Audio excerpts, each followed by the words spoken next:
pernyataan Presiden Prabowo yang siap mengirimkan 20.000 pasukan perdamaian ke Gaza Palestina ternyata mendapat respon positif. Kelebihan lain dari tentara kita tuh cara pendekatannya beda ya. Bukan yang keras, dar-der-dor gitu, enggak, tapi lebih ke humanisnya gitu. Dari poin itu juga yang diminta itu kan Israel tarik pasukan, Hamas juga lucuti senjata.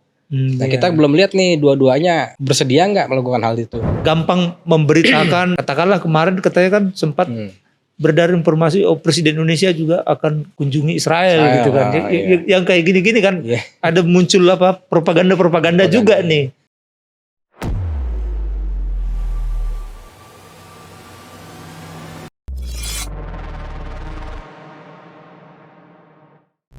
Video ini dibuat bukan untuk menyudutkan siapapun, serta diolah berdasarkan fakta dan data. Jika ada yang merasa tersudutkan, silakan tonton kembali videonya dengan seksama. Ya, kita jumpa lagi di Lambe Politik, membahas seputar kebijakan publik dan rakyat ya. Ya, hari-hari ini kita mendapat kabar, dan saya kira ini respon positif dari dunia ya, bahwa pernyataan Presiden Prabowo yang siap mengirimkan 20.000 pasukan perdamaian ke Gaza Palestina ternyata mendapat respon positif. Bahkan kemarin di KTT di Mesir ya, ini menjadi pertanyaan dan respon dari negara-negara Arab dan juga dari Amerika Serikat bagaimana kesiapan 20.000 pasukan itu. Dan kemarin kepada para jurnalis begitu tiba di Halim Presiden Prabowo ditanya bahwa ya siap untuk mengirimkan 20.000 pasukan itu. Ini jumlah yang besar atau gimana nih Fajar? Kalau kita lihat sih buat di skala Gaza besar ya itu hitungannya dibandingkan dengan jumlah pemukim Gaza yang sekarang dari 2 juta terus berkurang gara-gara perang, ya mungkin bisa besar ini sekali kirimnya tuh. Ya saya kira memang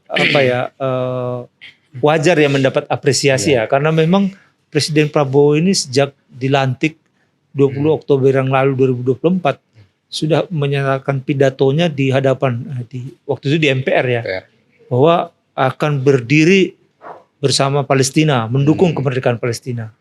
Dan kemudian di sidang PBB, baik juga di KTT maupun di UNGA-nya tetap menyampaikan siap mendukung kemerdekaan Palestina dengan two-state solution ya, dan menyiapkan pasukan 20.000. Tapi kalau dari segi jumlah 20.000 ini dibandingkan tentara kita gimana? Masih mumpuni lah kita. Yang terbaru, perkiraan sih sekitar tentara kita ada sekitar 500.000 yang aktif ya, dan diambil 20.000 yang buat dikirim ke pasukan perdamaian sih ya cukup lah, masih oke lah gitu. Dan 20.000 ini dari satu pasukan atau mungkin dari beberapa batalion atau dari kesatuan? Dari beberapa kesatuan ya, bukan dari angkatan darat aja kan, mungkin dari angkatan udara, angkatan laut juga ada. Oh, dari Matra juga ya, angkatan darat, angkatan udara, angkatan laut gitu. Di kita kan sebenarnya tuh udah ada sekitar 4.000-an lah. Indonesia mengirim pasukan perdamaian yang masih aktif antara ke Lebanon gitu. Paling banyak ke Lebanon itu. Dan 4.000 ini yang jumlah paling besar dikirim dari Indonesia. Di mulai sekarang besar sih ya. Dan ada komitmen untuk nambahin lagi. Tapi 20.000 ini nggak sekali kirim ya, mungkin bertahap juga ya. Mungkin ini ya. Bertahap. Kemarin Wakil Panglima TNI juga ketika ditanya, katanya sudah menyiapkan nih. Kalau siap sih saya yakin siap. Dan Medan juga udah tahu lah. Emang tentara kita diakui ya di internasional. Dari sisi peringkat gimana? Sisi peringkat sih bisa dibilang 15 besar ya. 15 besar ya. Posisi militer kita ya. Militer kita dari yang ada kelebihan lain dari tentara kita tuh cara pendekatannya beda ya. Bukan yang keras, dar-der-dor gitu, enggak, tapi lebih ke humanisnya itu. Cara pendekatan kita kayak mungkin biasa orang Indonesia kali ya. Jadi lebih deket aja sama warga gitu. Mungkin yang di Lebanon jadi salah satu contoh gimana pasukan kita lebih diterima dibanding pasukan-pasukan lain gitu. Dan waktu itu sempat ada viral tuh pasukan perdamaian itu ngajarin masak-memasak gitu. Iya. Dan sempat viral semacam apa ya? Ternyata banyak yang bersimpati dan mengirim donasi untuk bantu warga gitu ya. Iya. Jadi ini hal-hal seperti itu, keunikan kita tuh negara-negara lain juga ada yang cara segitu. pendekatannya emang beda dibanding mungkin dari yang barat kali. Dan ya begitu, yang humanisnya deket ke warganya dan kayak nggak ada sekat gitu, tapi tetap waspada. Tapi kira-kira di Gaza ini ada peran yang katakanlah bisa signifikan nggak kalau kita ngirim pasukan ke sana? Signifikan bisa di Gaza ini mungkin kalau menurut kata TNI itu ya lebih jadi penjaganya lah, jadi penjaga keadaan di sekitar Gaza untuk saat ini. Jadi kita juga tahu kalau warga Palestina mungkin kalau dengar orang Indonesia tuh deket gitu artinya. Ada kedekatan. Iya, kedekatan. Dia mereka apal gitu orang Indonesia tuh. Sering baik membantu warga Gaza, bukan Gaza aja tapi emang tepi barat juga gitu. Ya, mungkin dari situ aja juga. Itu jadi alasan presiden buat ngirim juga ke pasukan ke Gaza gitu. Tapi komitmennya harus ada ya, komitmen dari ini kan sudah ada gencatan senjata ya. Walaupun 20 poin ini kita persisnya sudah dilaksanakan 20 poin perjanjian untuk gencatan senjata dan lain-lain itu. Kita baru tahap awal banget ya. Kita tadi malam aja masih ada serangan juga dari Israel. Ini problem nih. Katanya ada yang meninggal ya. Ada yang meninggal 7 gitu. Maka yang penting itu sebenarnya implementasinya setelah dari gencatan senjata ini disepakati gitu dari dua belah pihak, dari Hamas maupun dari Israel. Ya artinya dalam konteks walaupun tidak dalam di perang artinya ya, jangan sampai ada yang saling membunuh atau gitu kan. Bisa jadi memang bukan di daerah konfliknya pembunuhan misalnya dia. Tapi kan ini kan bisa memicu lagi gitu ya. Iya, soalnya kan dari poin itu juga yang diminta itu kan Israel tarik pasukan, Hamas juga lucuti senjata. Nah kita belum lihat nih dua-duanya bersedia nggak melakukan hal itu. Tapi dengan gencatan senjata ini kan harus ada komitmen untuk memenuhi 20 poin. 20 poin itu. Tapi banyak komentar nih bahwa dari Presiden Turki itu bilang bahwa kalau kesepakatan perjanjian di Mesir ini, perdamaian Gaza ini bukan solusi untuk kemerdekaan Palestina. Karena ini hanya gencatan senjata.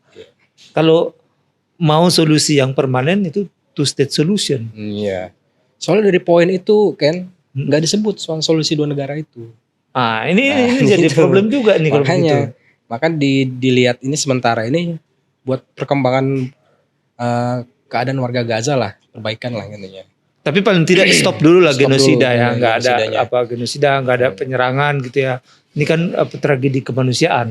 Dan saya pikir berarti Presiden Prabowo yang selalu menyatakan two state solution itu harus terus mendorong dong supaya masuk menjadi agenda penting pengakuan terhadap Palestina. Iya, itu udah tepat yang dilakukan oleh presiden. Yang itu harus kalau mau berdamai ya berdua. Two state solution itu salah satu-satunya mungkin yang jadi cara supaya mereka berdamai berdua antara Israel dan Palestina ini. Tapi saya pikir harus lebih hati-hati ya di era sekarang juga banyak juga gampang memberitakan dan katakanlah kemarin katanya kan sempat beredar informasi Presiden Indonesia juga akan kunjungi Israel gitu kan. Yang kayak gini-gini kan ada muncul propaganda juga nih. Untuk mungkin ada yang tidak senang juga ya kalau terjadi perdamaian dan sama-sama negara gitu ya. Banyak dari yang saya lihat ya dari media-media Israel tuh seperti mau mengikat Indonesia. Jadi mau pakai nama Indonesia gitu buat naik ke beritaannya itu. Jadi seperti dia mau mendorong Indonesia membuka hubungan diplomatik dengan Israel. Nah, begitu caranya dibilang lah kita ketemu sama Israel presiden gitu.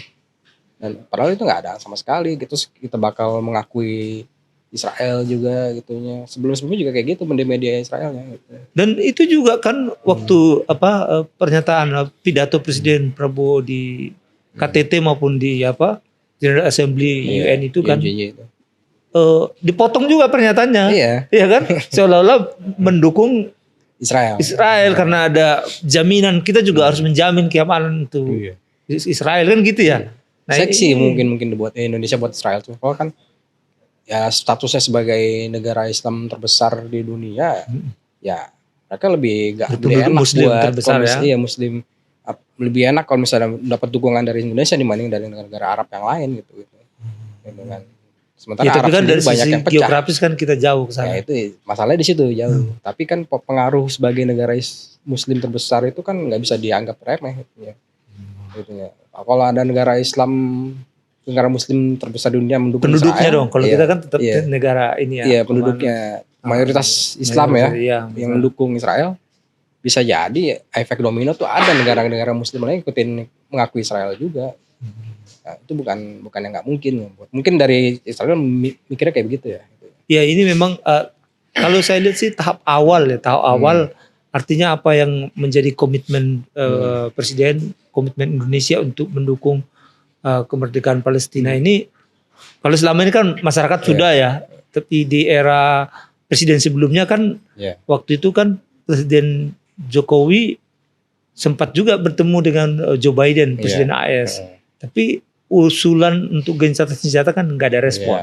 Dan kali ini kan ada respon ya. Bahkan kemarin tuh saya lihat videonya tuh Presiden Amerika Serikat Donald Trump berikan pujian tuh ke Presiden Prabowo ya, sampai menyebut namanya, disalam lagi gitu. Nah, ada optimisme usulan two state solution ini nggak direspon oleh Amerika Serikat. Kalau sekarang kan posisinya masih gencatan senjata. Iya. Kalau optimisme dari Trump mungkin bisa ya. Ada dari dalam negeri AS sendiri juga ada tekanan-tekanan untuk itu dari warganya ya, untuk mengakui two state solution. Tapi dari Partai Republiknya banyak juga yang suara-suara tetap menginginkan Israel sebagai negara tunggal bukan Palestina. Jadi Palestina masih masuk ke dalam provinsinya Israel. Dia nggak bagian. Dan itu negara senat-senat Partai Republik yang emang pimpinannya dari Trump. Banyak yang menyorongkan kayak gitu juga. Iya, soalnya kan penting sekali pendekatan ke Amerika Serikat ini. Dari sisi posisi dia sebagai Dewan Keamanan PBB kan. Punya hak veto.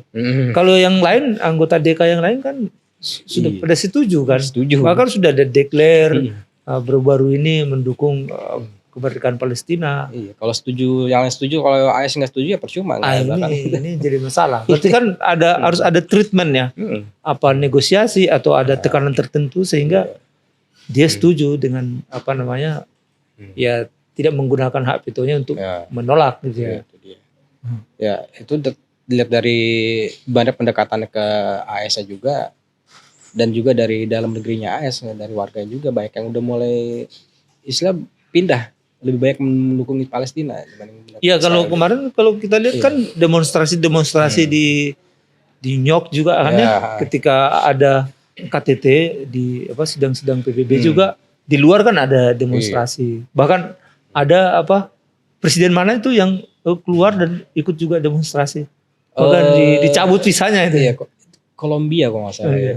Kan, artinya kan ada gerakan, ada simpati masyarakat di sana juga sudah membesar lah ya dukungan itu. Tapi pemerintahan AS ini kan banyak didorong oleh pelobi ya. Nah, pelobi itu banyak dari Israel itunya. Iya, kan di sana terkenal juga dengan negara tim lobby ya. Jadi dan diakui ya di sana lobby itu ya. Memuluskan apa yang mereka mau lewat pelobi itu. Dari pelobi itu banyak kan dana yang besar dari Israel gitu. Berarti harus ada ini dong strategi ini. Ya harus deketin pemerintahnya, deketin pelobi juga. Supaya bisa gol gitu ya. Ya teman-teman netizen kalau mau komentar silakan dong, bahwa pemerintah kita sekarang di bawah kepemimpinan Presiden Prabowo Subianto ini punya cara diplomatik yang berbeda dengan sebelumnya ya. Nampaknya memang dari sisi ini ya, dari langkah-langkah ucapan dan perbuatan saya lihat sih sampai sekarang sejalan ya. Komitmen untuk mendukung kemerdekaan Palestina itu. Statementnya, terus pidato-pidatonya nggak pernah berubah ya. Terus pengiriman bantuan kan pada saat HUT RI kita kemarin yang ke-80-an ngirim juga bantuan.